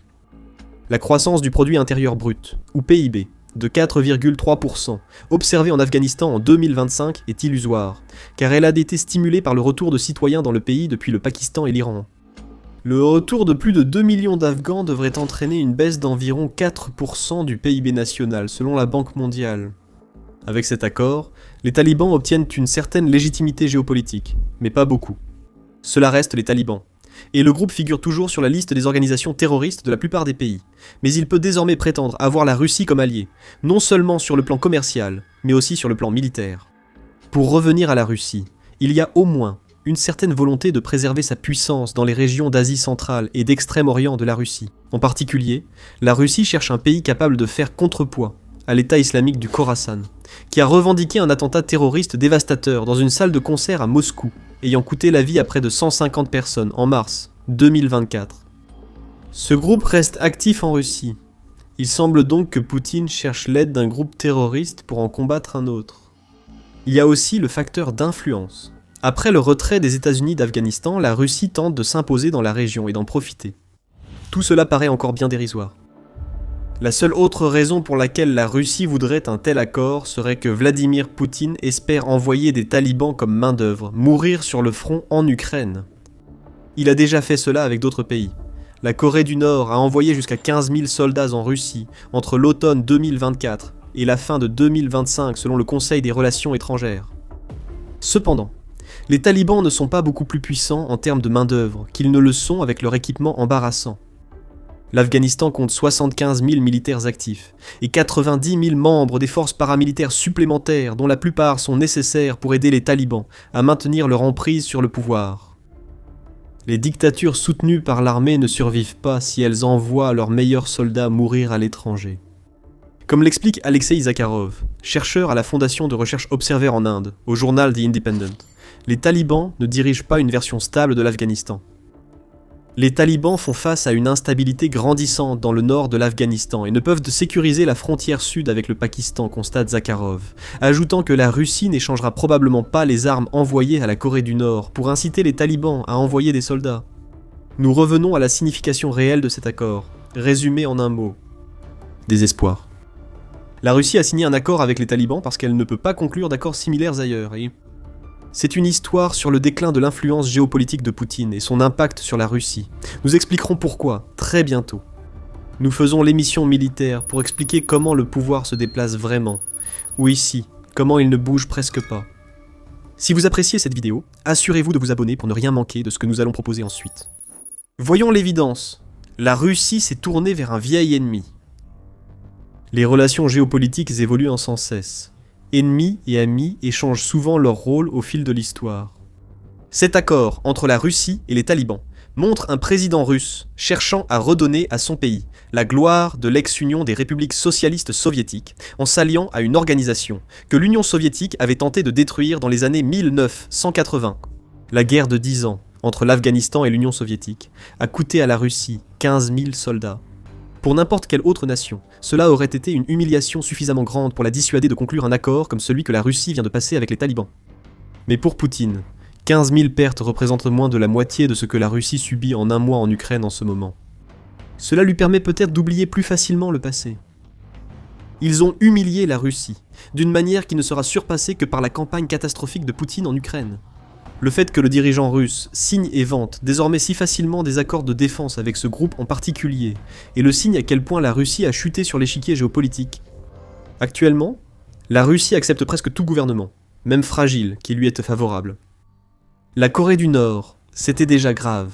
Le traité de défense signé par la Russie avec elle en 2024 a fait se demander jusqu'où Poutine chercherait des alliés. Kim Jong-un et son gouvernement isolé ont remboursé la Russie pour la technologie et l'argent envoyé en fournissant les soldats dont nous avons parlé plus tôt. Poutine s'est montré prêt à pactiser avec le diable pour augmenter ses chances de gagner la guerre en Ukraine. Mais au moins, la Corée du Nord pouvait offrir quelque chose. Des soldats, des roquettes et du matériel militaire sont tous venus de Pyongyang, aussi bien avant qu'après la signature de l'accord de 2024. Encore en décembre 2025, Kim Jong-un a confirmé que des troupes nord-coréennes opéraient toujours en Russie, où elles seraient apparemment chargées de déminer la région de Koursk. Mais la Russie n'obtiendra rien de tel de la part des talibans. Il n'y a pas ici de vrai donnant-donnant, ni échange d'argent ou de technologie contre troupes et matériel. Un accord montrant que Poutine reconnaît n'avoir plus d'options. Il ne s'agit pas vraiment de faire un pied de nez aux États-Unis, et encore moins d'une aide des talibans à la Russie pour vaincre l'Ukraine. Cet accord montre le dernier souffle d'un dirigeant russe dont l'influence mondiale s'est effondrée. Les dernières années ont mis à mal le projet de Poutine de placer la Russie au centre d'un nouvel ordre mondial. Chaque fois que Poutine soutient un régime, il semble s'effondrer. Nous l'avons vu en Syrie vers la fin de 2024. La chute du régime d'Assad a conduit la Russie à perdre énormément de prestige, car les armes et le soutien que Moscou avait fournis à ce régime n'ont absolument rien fait pour arrêter une rébellion qui a finalement poussé Bachar el-Assad à fuir pour sauver sa vie. Au Venezuela, Poutine s'est fait un allié du dictateur Nicolás Maduro. Les relations russo-vénézuéliennes se sont renforcées après l'invasion de l'Ukraine, selon le Centre d'analyse des politiques européennes, avec un accord de partenariat de 10 ans. Tout cela s'est effondré en poussière lorsque les États-Unis ont extrait Maduro du pays qu'ils dirigeaient, laissant Poutine sans un allié clé en Amérique du Sud. Et après que l'opération Fureur épique a coûté la vie à l'ancien guide suprême iranien Ali Khamenei, dans les premières 24 heures, Poutine a dû se demander vers qui il pourrait se tourner ensuite. Tous les alliés de la Russie étaient exclus de l'équation. Cela laisse à Poutine la Corée du Nord et maintenant les talibans en Afghanistan. Ce n'est pas vraiment une brochette d'influence géopolitique redoutable, peu importe à quel point la Russie essaie de prétendre le contraire. Le manque d'influence mondiale de Poutine était déjà évident. Désormais, l'échec de la Russie est flagrant aux yeux du monde, alors qu'elle conclut un accord avec les talibans. Comme Poutine l'a montré lors de chaque effondrement d'alliance, la Russie paraît impuissante face à la perte de son influence, se limitant à des discours rhétoriques. Aucune réelle tentative n'a été faite pour établir des régimes pro-russes en Syrie, au Venezuela ou en Iran. La Russie n'a tout simplement plus ce genre d'influence. Un ordre régional fragmenté ne peut désormais être renforcé qu'en s'alliant avec des régimes qui se sont opposés à la Russie par le passé. Ce n'est pas de la diplomatie, c'est le désespoir d'un dirigeant qui sait que le temps est compté pour son règne. Mais qu'en est-il de la Chine ? Vous pourriez vous demander ? C'est un allié majeur sur lequel Poutine peut compter. Oui, en quelque sorte. La Chine a fourni à la Russie des composants à double usage, souvent utilisés dans les armes et drones russes en Ukraine. Il est également vrai que la Chine est le plus grand acheteur mondial de pétrole russe, ce qui permet à l'argent d'affluer dans la caisse de guerre de Poutine. Mais Xi Jinping n'est pas l'allié que Poutine voudrait qu'il soit. La Chine n'a pas signé d'accords de défense semblables à ceux conclus avec les talibans et la Russie. Et ce n'est pas comme si Poutine pouvait simplement claquer des doigts et obtenir ce dont il a besoin de la Chine. Nous l'avons vu lors de la visite diplomatique que Poutine a effectuée à Pékin en mai. Malgré la signature de plus de 20 accords sur la technologie et le commerce selon la BBC, la visite s'est conclue sans progrès sur le gazoduc que Poutine souhaite entre la Russie et la Chine. Poutine doit accepter que la Chine ne voit pas vraiment la Russie comme un allié. Pékin voit Moscou comme un moyen d'obtenir du pétrole à bas prix et de mener des manœuvres géopolitiques. Les outils sont jetés quand ils ne servent plus. Poutine sait que Xi détient le pouvoir dans la relation russo-chinoise et pourrait facilement rompre les liens sans conséquence si Poutine le contrarie. Toute cette relation se fait aux conditions de la Chine, car la Russie ne représente que 4% du commerce international de la Chine, même si Pékin est absolument crucial pour les plans de Poutine. La Chine peut survivre, et probablement même prospérer, sans la Russie. On ne peut pas en dire autant dans l'autre sens. Le mieux que la Russie ait parmi les grands acteurs, c'est une relation à sens unique et une série d'effondrements de leadership, d'où l'accord avec les talibans. Comme si ce n'était pas assez humiliant pour Poutine de devoir chercher un allié aussi lointain, le dernier accord russe survient, alors que l'Ukraine devient un acteur clé au Moyen-Orient. La Russie cherche à se protéger en Asie centrale, tandis que l'Ukraine signe des accords de défense de 10 ans avec l'Arabie Saoudite, le Qatar et les Émirats Arabes Unis. L'Ukraine tire réellement profit de ces accords. Les nations du Golfe, attaquées par les mêmes drones Shahed employés par la Russie en Ukraine, échangent pétrole, argent et possiblement matériel militaire contre l'expertise ukrainienne en gestion de ces drones. Ce contraste montre la chute de la Russie dans la hiérarchie mondiale. Poutine signe des accords inutiles pour la Russie afin d'obtenir un allié rejeté par tous. L'Ukraine signe des accords où elle est un partenaire égal, reconnu pour sa capacité à aider les grandes nations à se protéger. Ces deux choses sont différentes. L'accord de la Russie avec les talibans n'apporte rien à la Russie, mais permet aux talibans de prétendre diriger un gouvernement légitime. Poutine est plus faible que jamais, a affirmé Kaja Kallas, responsable de la politique étrangère de l'UE, le 11 mai, et il l'a démontré avec cet accord.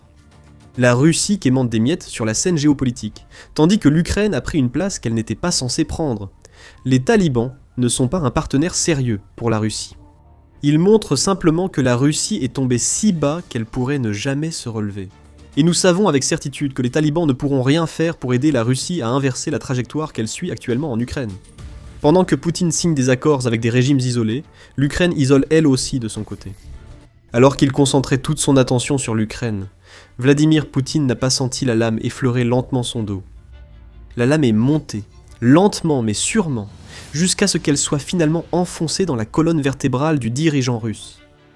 Une trahison majeure vient d'avoir lieu, commise par un pays que Poutine croyait acquis. Arménie. Prouvant que la Russie n'effraie plus, l'Arménie a poignardé Poutine dans le dos. Les élections ne profitent pas au Kremlin. Les menaces ne fonctionnent plus. La Russie vient de perdre l'Arménie. Et tout ce que Poutine peut faire, c'est regarder. Le 8 juin, on a appris que Poutine et la Russie avaient totalement échoué à manipuler les élections en Arménie. Ce qui pourrait rester comme l'élection la plus importante depuis des décennies pour l'Arménie, a abouti à ce que le parti contrat civil du Premier ministre Nikol Pachinian obtienne 49,8% des voix. Le parti favori de Poutine, le groupe Alliance Arménie Forte, n'a obtenu que 23,2% des voix. Cela les place deuxièmes, mais avec moins de la moitié du score du parti de Pachinian. Ce résultat sera vécu comme un coup de poignard dans le dos de Poutine. Le dirigeant russe pensait avoir tout fait. Les tactiques douteuses devaient favoriser la Russie aux élections arméniennes, mais le peuple s'est levé comme un seul homme et a envoyé promener Poutine et son ingérence électorale. Et il y a eu beaucoup de cette ingérence. The Economist souligne que les élections en Arménie ont eu lieu sous la menace russe, qui a interdit l'importation de nombreux produits arméniens. L'eau, les roses, le vin, les cerises, les fraises et même le cognac figuraient sur la liste des produits interdits, alors que Poutine essayait de faire passer un message « Votez comme je le veux », où l'Arménie perdra des millions, voire des milliards de dollars en échanges commerciaux avec la Russie. Et la menace de Poutine était crédible, comme le souligne l'Observatoire de la complexité économique. La Russie est l'un des plus grands partenaires d'exportation de l'Arménie, se classant au 2e rang parmi les acheteurs du pays, avec des importations d'une valeur de 3,14 milliards de dollars par an. La Russie vend également beaucoup à l'Arménie, livrant chaque année pour 9,24 milliards de dollars de biens et de services à l'Arménie. Vladimir Poutine accentuait la pression de la seule façon qu'il connaît pour garantir que les élections arméniennes lui soient favorables. Il voulait créer la peur, mais pas celle d'une armée russe déchaînée. L'Arménie devait être une amie, non un possible ennemi. Non, Poutine voulait que les Arméniens ordinaires craignent les problèmes économiques qui pourraient survenir s'ils décidaient de tourner le dos à la Russie et de voter pour un Premier ministre qui rapproche lentement le pays de l'Occident et l'éloigne de l'emprise de Poutine. Rien de tout cela n'a marché. Les menaces, l'intimidation et les interdictions commerciales ont échoué, car Poutine n'a pu que regarder la majorité des Arméniens rejeter la russification. C'est une énorme victoire. Ce n'est pas seulement une victoire pour l'Arménie, mais aussi pour la résistance occidentale à l'influence russe, et cela montre que la portée géopolitique de Poutine n'est pas aussi vaste qu'il le prétend. Pachinian a expliqué pourquoi ce vote était crucial pour l'Arménie. Le peuple arménien a voté pour la prospérité régionale et la coopération, a déclaré le Premier ministre. Ancien journaliste entré en fonction en 2018 après avoir contribué à mener un soulèvement pacifique contre l'ancien gouvernement pro-Kremlin, Pachinian était depuis une épine constante dans le pied de Poutine. Il rappelle à Poutine qu'il ne peut pas toujours avoir les choses à sa façon, même dans des pays relativement petits, où les tactiques d'influence de la Russie pourraient fonctionner. Depuis 8 ans, Pachinian cherche à se rapprocher de l'Occident, y compris de l'Union européenne et des États-Unis. Il a aussi travaillé à rétablir les relations avec des rivaux historiques, pour unir davantage la nation. Poutine déteste l'unité. L'unité fait échouer la stratégie principale de la Russie, qui est d'exploiter la division. Et le 8 juin, le peuple arménien a montré à la Russie qu'il reste uni derrière le dirigeant qui les éloigne de plus en plus de l'influence russe. Bien que cette victoire soit majeure pour l'Arménie, certains diront qu'elle l'est encore plus pour les puissances occidentales, cherchant à prouver à Poutine qu'il n'est pas aussi puissant qu'il le croit. À la suite des résultats, le président français Emmanuel Macron a salué la décision collective du peuple arménien, soulignant qu'elle met en évidence un tournant vers une intégration européenne plus profonde. L'ambassadeur britannique Alexander Cole a salué le déroulement de l'élection et promis le soutien du Royaume-Uni pour préserver les institutions démocratiques arméniennes. Le président ukrainien Volodymyr Zelensky a salué le résultat, exprimant son souhait de renforcer les liens avec le pays et appelant l'Union européenne à s'impliquer davantage auprès de l'Arménie qui poursuit des réformes occidentales. En évoquant l'Union européenne, la présidente de la Commission, Ursula von der Leyen, a déclaré que « Le résultat a montré que l'esprit de la révolution de velours que vous avez menée en 2018 est bien vivant. » Dans un message à Pachinian, il est rappelé que l'Union européenne a accordé 58 millions de dollars d'aide à l'Arménie le 4 juin pour contrer le chantage économique russe, promettant plus à l'avenir. Ces réactions montrent ce que représente vraiment la victoire de Pachinian le 8 juin. Chaque ennemi de la Russie est heureux que Pachinian ait gagné, ce qui montre à quel point ce résultat est important. Concernant la Russie, disons que Poutine est très mécontent de ce qu'il considère comme une grande trahison d'un pays qu'il pensait pouvoir manipuler. Nous avons évoqué les pressions de Poutine récemment. Ces tactiques allèrent bien au-delà du chantage économique, qui était censé influencer les électeurs arméniens dans les jours précédant leur entrée dans les bureaux de vote. La Russie a tenté bien d'autres actions, certaines de ces méthodes étant plus discrètes. Dans un rapport du 29 mai Reuters, a révélé que la Russie avait intensifié une campagne de désinformation destinée à influencer les votes en faveur des candidats pro-russes. 5 responsables du renseignement occidental et des documents révélés à Reuters l'affirment, selon le média. En outre, la Russie a adopté une approche plus ouverte, en élaborant un plan pour transporter des dizaines de milliers de Russes arméniens en Arménie, afin qu'ils votent à l'élection. Les responsables du renseignement interrogés par Reuters ont révélé que la Russie avait évalué le coût du plan et était arrivée à un montant de 50 millions de dollars pour transporter 100 000 électeurs. À la mi-mai, la Russie aurait même établi des quotas régionaux, alors qu'elle cherchait à déterminer où placer au mieux ses électeurs migrants avant l'élection. Reuters précise qu'on ignore si la Russie a vraiment appliqué ce plan. Peu importe désormais, Poutine a perdu, Pachinian a gagné. La pression de la Russie s'est également manifestée sous la forme de menaces vagues et de tentatives de pousser l'Arménie à organiser des référendums, que Poutine espérait perturberaient encore davantage le scrutin.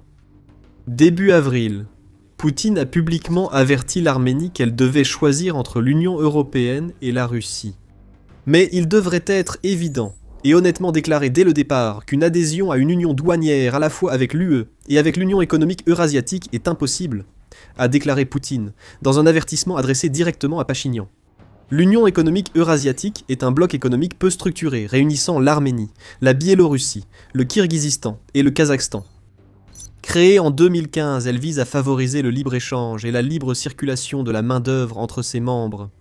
La Russie domine le groupe, et Poutine avertit qu'il exclurait l'Arménie si elle se rapprochait de l'Union européenne contre ses intérêts.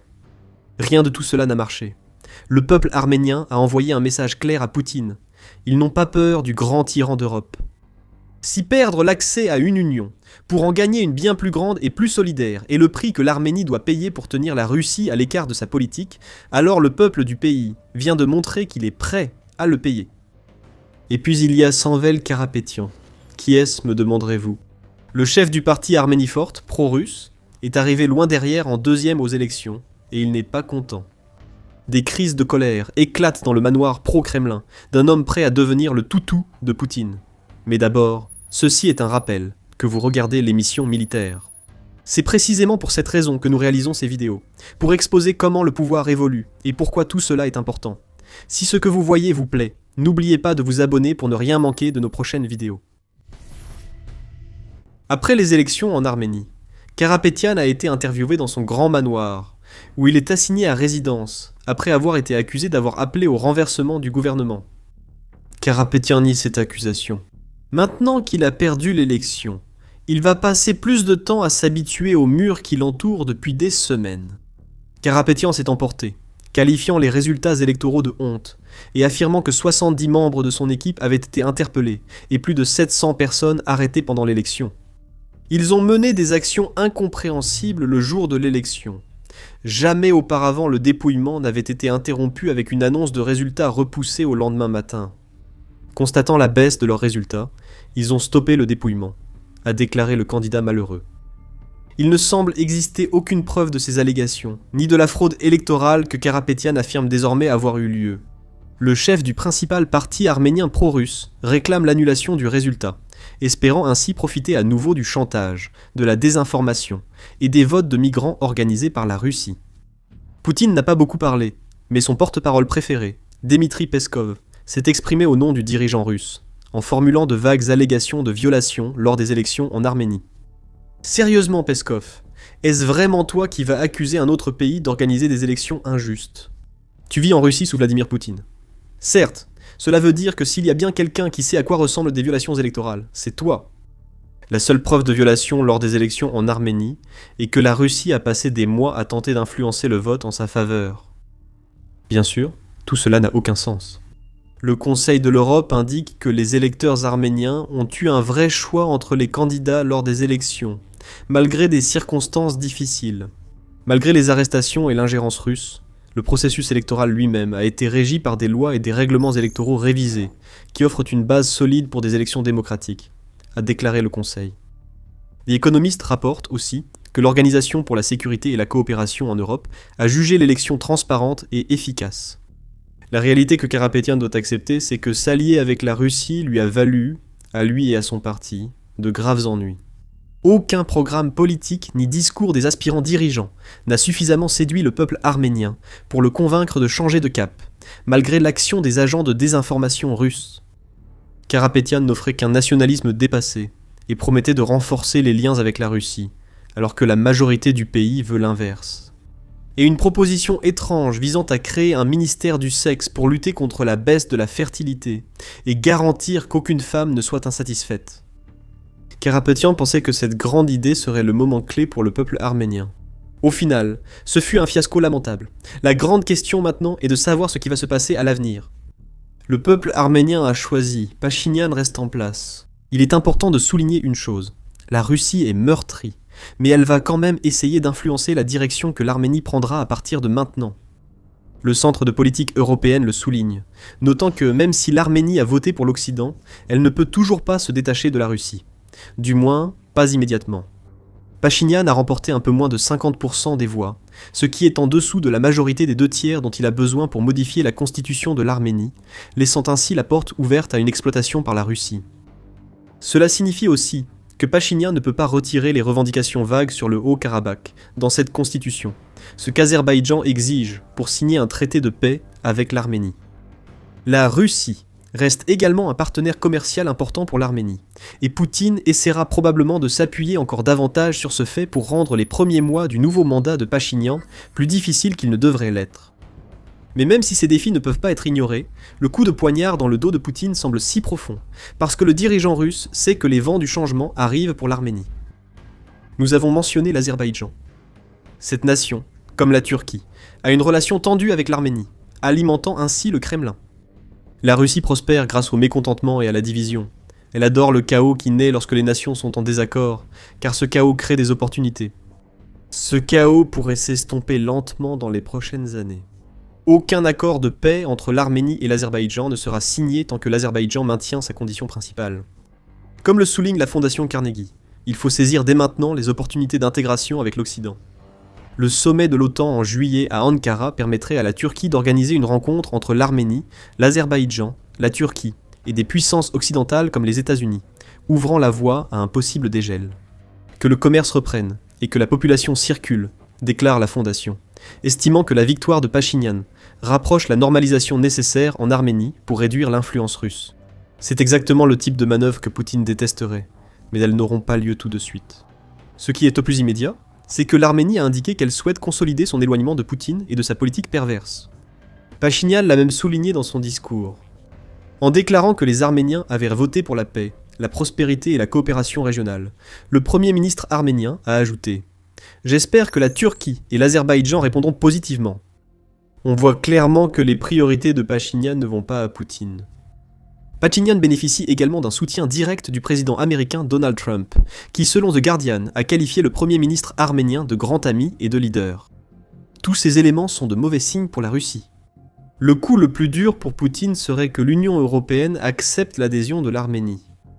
Sous Pachinian, l'Arménie a adopté une loi pour commencer son adhésion à l'UE, environ 1 an après que le groupe s'est dit prêt à l'accueillir. Près d'1 mois avant l'élection décisive en Arménie. Von der Leyen et Antonio Costa ont aussi publié une déclaration conjointe, réaffirmant leur engagement pour l'intégration institutionnelle, la sécurité, la modernisation économique, la connectivité, l'investissement et le soutien politique. Alors que l'Arménie s'efforce de devenir plus compatible avec l'UE, souligne le Centre d'études de politique européenne. Tout indique que l'Arménie se rapproche de l'adhésion à l'UE. Si l'UE décide d'accélérer le processus d'adhésion, elle ne gagnera pas seulement un nouvel allié, mais elle porterait également un coup dur à l'objectif de Poutine de contrôler de vastes pans de l'Europe par la coercition et la désinformation. Et donc, nous revenons à Poutine. Il vient de perdre une nation qu'il pensait pouvoir contrôler. C'est déjà un problème de taille, mais le vrai problème pour Poutine est le suivant. Il a une fois de plus été démasqué sur la scène mondiale. Depuis qu'il a envahi l'Ukraine, Poutine a vu ses alliés tomber comme des mouches. Il avait déjà fait de son pays un paria auprès de l'Occident avec l'invasion elle-même, mais ces dernières années, il a perdu Bachar el-Assad en Syrie, Nicolás Maduro au Venezuela et Ali Khamenei en Iran. Ce sont 3 alliés majeurs qui permettaient à la Russie d'exercer son influence en Asie et en Amérique du Sud. À cela s'ajoute la perte que la Russie a subie seulement quelques mois avant que l'Arménie n'envoie son message indiquant qu'elle ne veut plus rien avoir à faire avec la Russie. La Hongrie, qui est membre de l'UE et était sans doute le plus grand allié de la Russie sur le continent, a fait exactement la même chose. Viktor Orban est parti. Un nouveau gouvernement est en place en Hongrie, et cela signifie que Poutine a perdu sa capacité de bloquer les mesures de l'UE grâce à l'un de ses pantins. Voilà à quoi ressemble l'effondrement de l'influence géopolitique. Les élections en Arménie montrent que, malgré toutes les manipulations et la désinformation, Poutine reste une crevette ratatinée tentant de jouer le rôle d'homme fort sur la scène géopolitique. Ce qui va probablement se passer ensuite, c'est l'approfondissement de la rupture diplomatique entre la Russie et l'Arménie. Le Kremlin fera passer cela comme si ce n'était pas grave. Le Kremlin ment. Alors que l'Arménie passe d'un simple rapprochement avec l'Occident à une volonté affirmée de devenir membre de l'UE, tout ce que Poutine et ses acolytes peuvent faire, c'est regarder leur manigance échouer une fois de plus.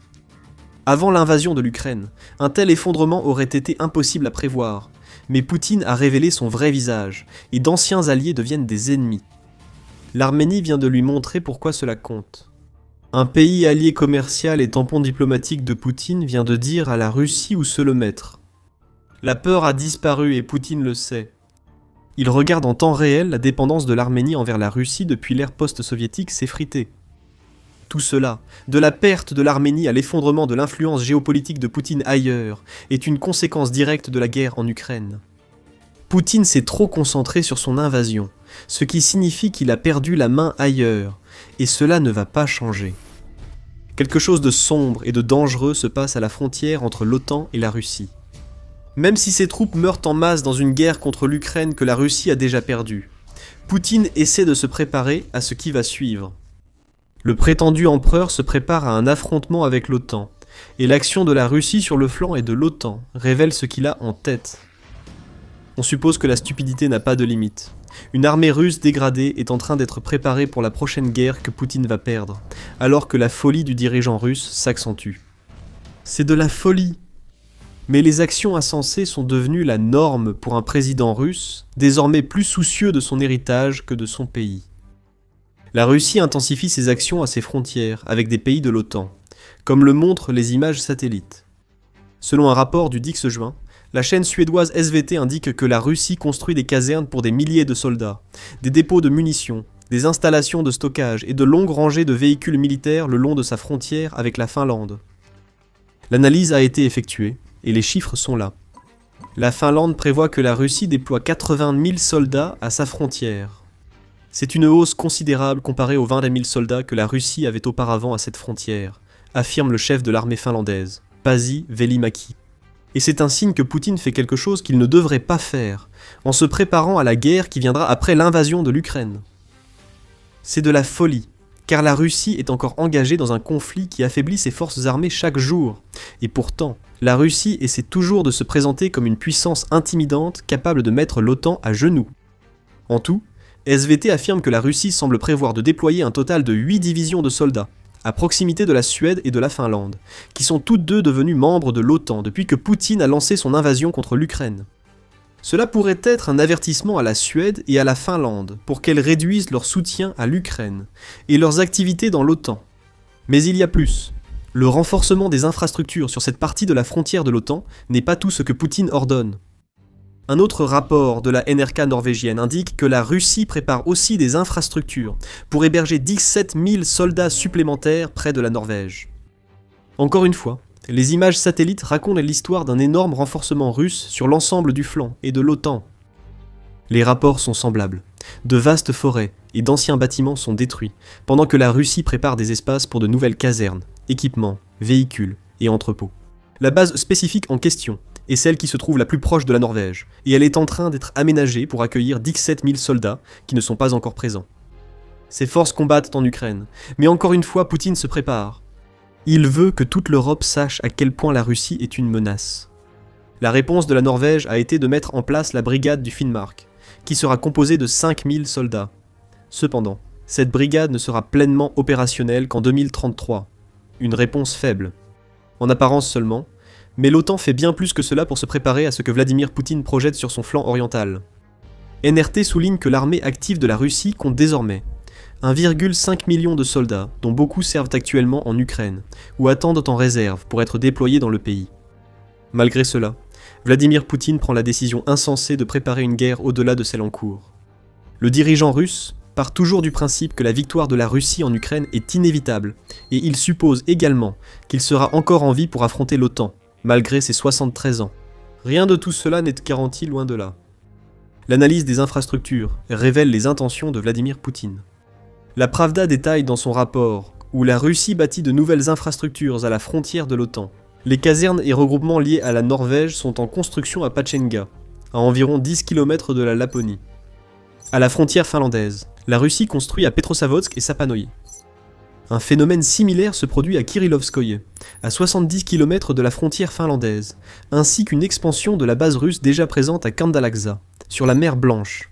Louga, dans l'oblast de Pskov, en Russie près de la frontière estonienne, a aussi vu des travaux. Et dans l'esclave de Kaliningrad, qui borde la Pologne et les États baltes, la Russie renforce également une base à Baltiisk. En prenant tout cela en compte, nous avons un chiffre pour le nombre de soldats que Poutine prévoit de placer aux portes de l'OTAN. 115 000. C'est plus du double du nombre de soldats que la Suède et la Finlande ont dans leurs armées actives réunies, soit 49 600 soldats là.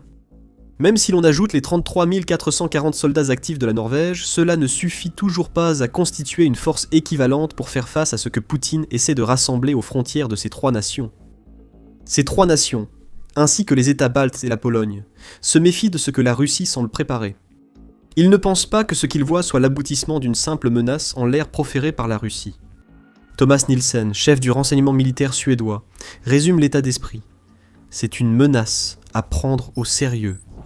Nous pensons que ce n'est pas juste une démonstration, mais une préparation à une confrontation future avec l'OTAN lors d'un grand conflit. Le chef de la défense norvégienne, Erik Kristoffersen, partage des sentiments similaires en déclarant « Si la Russie est en train de constituer des forces dans les proportions qu'elle a annoncées et que les images montrent qu'elle le fait, la menace militaire pour la Norvège va s'accroître. » Cependant, une réserve subsiste. La Russie construit ses infrastructures, mais les soldats ne s'amassent pas encore aux frontières de l'OTAN. Ils sont encore occupés à combattre et à mourir en Ukraine. Mais ce que cette infrastructure nous montre, c'est que Poutine veut que la Russie soit prête pour la guerre qu'il souhaite déclencher, après en avoir fini avec l'Ukraine, en supposant qu'il n'en ait jamais fini avec l'Ukraine. Dans l'idéal de Poutine, il ne réunira pas seulement 115 000 soldats aux frontières de la Finlande, Norvège, Suède et États baltes. Il y aura 115 000 soldats expérimentés, et c'est cela qui fera toute la différence. Les forces bien moins nombreuses de ces nations à la frontière ne sont pas aussi aguerries que les soldats russes, ayant survécu à la guerre en Ukraine. C'est ce qui préoccupe surtout les nations scandinaves. Militani affirme que les responsables de ces nations estiment que le niveau de menace auquel ils seront confrontés, si la Russie poursuit son renforcement militaire, sera encore plus élevé que celui qu'ils ont connu pendant la guerre froide. La Russie assure qu'il n'y a pas lieu de s'inquiéter. Dès décembre 2025, la Russie affirmait ne pas vouloir attaquer un pays de l'OTAN et se disait prête à signer un accord juridique en ce sens. Mais c'est la Russie. En janvier 2022, NPR rapportait que la Russie assurait aux renseignements américains ne pas vouloir envahir l'Ukraine, alors qu'elle massait déjà des troupes à la frontière ukrainienne. Un mois après, la Russie a attaqué. Poutine a souvent dit une chose et fait l'inverse, et un accord légal ne l'arrêtera pas. On ne peut pas faire confiance à la Russie. Et les nations sur le flanc et de l'OTAN le savent. La menace militaire immédiate de la Russie est faible, estime le général Brian Nielsen, commandant de l'OTAN pour les États baltes et la Pologne. Le renforcement est en cours et la menace peut évoluer rapidement si une pause survient en Ukraine, précise Nielsen. Nous restons donc prêts. Si la paix est déclarée en Ukraine, ou si la Russie gagne la guerre lancée par Poutine, des dizaines de milliers de soldats iront à la frontière de l'OTAN. La Russie ne construit pas cette infrastructure sans raison. Poutine compte l'utiliser, que ce soit pour intimider ou préparer une guerre avec l'OTAN. C'est là que les problèmes commencent pour Poutine. Le cancer russe gagne l'Europe, en témoigne la création de nouvelles installations militaires. Mais ce que Poutine ignore, c'est que pour que ce cancer ait l'effet voulu, la Russie doit l'emporter en Ukraine. Ce n'est pas le cas. La Russie perd en Ukraine. Et malgré l'obscurité aux portes de l'OTAN, Poutine ne fait que préparer une autre guerre que la Russie perdra aussi. Cette montée en puissance devrait effrayer. Mais c'est absurde. Avant d'expliquer, rappel, vous regardez l'émission militaire. Nous allons plus loin que les titres pour vous offrir une vision complète dans nos vidéos. Abonnez-vous dès aujourd'hui pour ne rien manquer de nos nouveautés. Le cancer russe n'est pas une invention de notre part. C'est ainsi que SVT qualifie le discours russe, selon lequel la Russie ne compte pas attaquer l'OTAN et privilégie une force défensive, discours qu'il juge absurde. Cela fait référence à un commentaire du politologue russe Sergueï Karaganov, qui révèle comment la haute direction russe perçoit réellement l'OTAN. Karaganov affirme que l'organisation de défense collective est le cancer, et que l'OTAN doit finir dans les poubelles de l'histoire, sans alternative. Ce cancer menace le monde entier, notre patience s'épuise et nous allons alors intensifier les actions.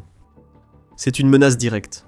L'ironie est qu'en la proférant, Karaganov montre que la Russie est le cancer qui touche l'Europe. Les infrastructures en construction et les plans d'envoi de plus de 100 000 soldats à la frontière en témoignent. Combinez les menaces avec les renforcements à la frontière et la guerre hybride, et vous voyez la réalité de ce que Moscou pense réserver à l'OTAN. Dans un article du 3 juin, El País affirme que l'Union européenne est souvent assimilée aux nazis en Russie. La Russie a aussi averti que le sommeil paisible est à temps fini en Europe, ce qui ne ressemble pas aux propos d'un pays sans intention d'attaquer. Sur le front de la guerre hybride, des drones russes pénètrent souvent sur le territoire de l'OTAN. Le dernier a percuté un immeuble résidentiel en Roumanie. Le sabotage est en hausse en Europe, probablement mené par des agents sur ordre de la Russie. Avant même d'engager une guerre conventionnelle, Vladimir Poutine tente de nuire à l'OTAN et de diviser l'alliance de défense collective. Ces actions montrent sa totale confiance dans la capacité de la Russie à menacer l'OTAN. Mais cette confiance est mal placée. Et c'est là que la stupidité sans limite entre en jeu. Tout ce que la Russie fait en ce moment repose sur une victoire en Ukraine. Et pas seulement une victoire, mais une victoire suffisamment complète pour qu'il reste assez de l'armée russe, afin que Poutine puisse mettre à exécution ses menaces contre l'Europe. Mais lorsque nous prenons un moment pour regarder ce qui arrive réellement à la Russie en Ukraine, des questions se posent quant à la capacité réelle de la Russie à préparer une force puissante pour une guerre contre l'OTAN. Les chiffres des pertes à eux seuls nous montrent que l'armée russe n'est plus que l'ombre d'elle-même par rapport à ce qu'elle était lorsque Poutine a lancé son invasion à grande échelle en février 2022. Selon le ministère des Finances ukrainien, la défense de l'Ukraine a anéanti 1,38 million de soldats russes, plus de 12 000 chars, près de 44 000 systèmes d'artillerie et près de 25 000 véhicules blindés. Tout cet équipement est crucial pour la guerre d'usure privilégiée par Poutine. Même sans ces événements, Poutine utilise encore des tactiques de la Seconde Guerre mondiale dans une guerre moderne, avec une indifférence aux pertes déjà insoutenables en Ukraine et qui serait catastrophique face à la pleine puissance de l'OTAN.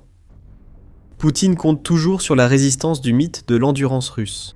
Ce n'est pas le cas, ce qui montre la stupidité du dirigeant russe. Malgré le renforcement aux frontières scandinaves et baltes, la Russie reste loin de gagner en Ukraine. Il reste encore 80% de ce seul pays à conquérir pour que la Russie puisse déclarer une victoire.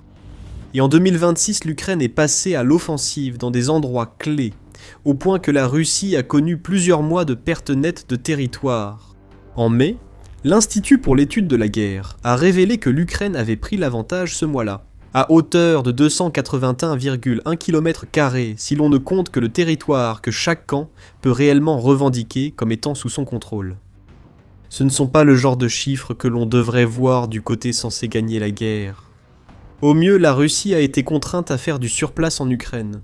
Au pire, le pays est en train de perdre activement, car 4 années d'usure pèsent plus lourdement sur la Russie que sur l'Ukraine. La Russie ne mène pas une guerre de conquête en Ukraine, mais d'autodestruction. En appliquant cette analyse à la concentration actuelle de 115 000 soldats à la frontière de l'OTAN, on constate que Poutine prépare un affrontement avec l'OTAN que la Russie perdrait presque sûrement. C'est insensé. C'est ridicule. Voilà Poutine tout craché. Tout cela semble encore plus fou en comparant l'OTAN à la Russie. En supposant que la Russie frappe la première contre une nation de l'OTAN, et que cette attaque déclenche l'article 5 ainsi qu'une réponse de toute la force que l'OTAN peut offrir, alors les choses ne s'annoncent pas bien pour la Russie. Selon Statista, l'OTAN arrive en tête dans toutes les catégories qui comptent. Elle a près de 3 fois plus d'effectifs, environ 5 fois plus d'aéronefs militaires, de bien meilleurs moyens pour projeter sa puissance aérienne, et une flotte navale dépassant celle de la Russie de plus de 2000 navires et sous-marins, Après 4 ans de guerre menée par la Russie en Ukraine, l'OTAN peut même se targuer d'apporter plus de chars de combat principaux sur le champ de bataille, avec 12 299 contre 5 630 pour la Russie.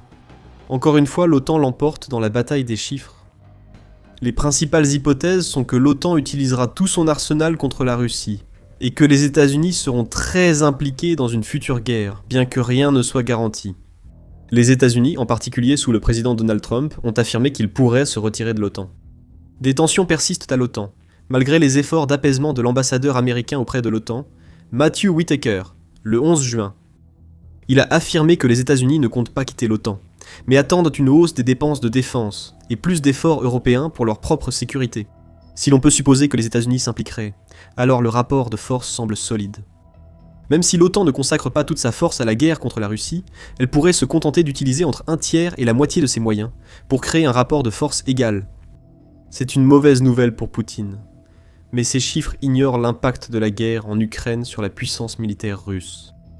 Prenez les soldats. La plupart des meilleurs soldats russes sont déjà épuisés en Ukraine. Aussi impressionnante qu'une armée de 1,5 million de soldats puisse paraître, elle l'est beaucoup moins quand on réalise que la plupart de ces soldats sont des conscrits et des volontaires terrifiés, qui n'ont pratiquement aucune formation ni expertise, à part fuir les drones en Ukraine. La situation est similaire pour les chars.